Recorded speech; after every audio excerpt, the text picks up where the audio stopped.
problem, trouble, noises, it will be there in our world, but suffering is indeed a choice.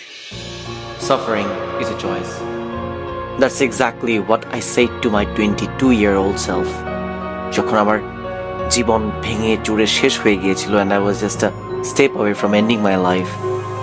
This is maybe 10 February and Ragnarok. একটা line, just এই একটা line আমাকে নতুন করে জীবন দিয়েছে. I didn't know how to fix my life. I didn't know how to escape this never-ending struggle. কিন্তু আমি একটা জিনিস জানতাম. If pain was inevitable, it's better to accept it with a smile. কারণ এছাড়া আসলেই কিছু করার নেই. এই একটা সেন্টেন্স সেদিন শুধু আমার জীবনটাই বাঁচায়নি.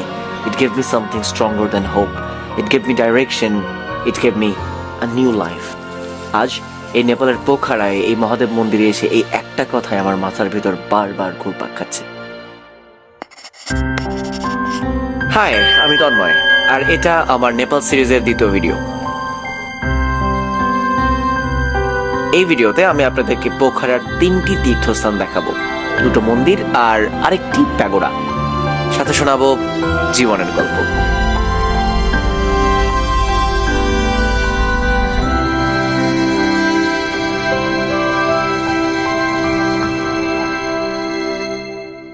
সকাল সকাল ঘুম থেকে উঠে ফেওয়ালেক থেকে গাড়ি করে পোখারার মহাদেব মন্দিরের উদ্দেশ্যে বেরোলাম. যখন মন্দিরের দিকে যাচ্ছি, আমার জীবনের এই মন্ত্রটা বারবার ইকো হচ্ছে, যেন এই কথাটা আজ থেকে 5 বছর আগে এখান থেকেই আমার কাছে গিয়ে কেউ কানে কানে এমন ভাবে বলেছিল যেন আমি বশ মেনে নিয়েছিলাম. এই যে সাফারিং ইজ এ চয়েস, এই কথাটা. মহাদেব মন্দিরে এসেছি দেখার জন্য কেমন একটা স্পিরিচুয়ালিটি এই জায়গায়.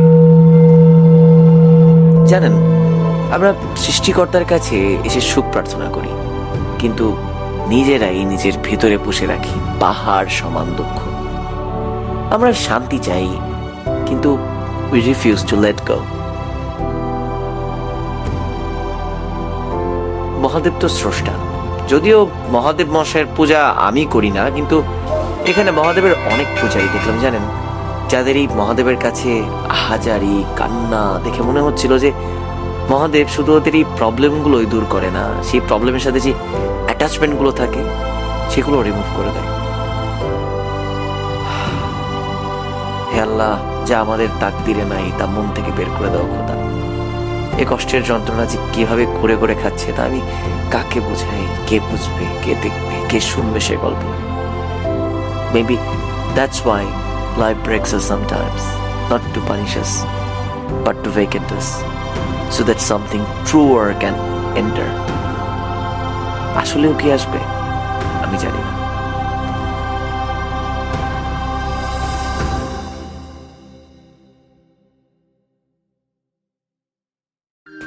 কিছু জার্নি আছে, যেসব জার্নি আসলে আপনাদেরকে ডেস্টিনেশনই চেঞ্জ করে না, এটা আপনাকে ভিতর থেকে চেঞ্জ করে দেয়. আমার কাছে মনে হচ্ছে এখন যেখানে যাচ্ছি আমাকে আমার সেই ডেস্টিনেশনটা আমার লাইফটাকে চেঞ্জ করে দিবে.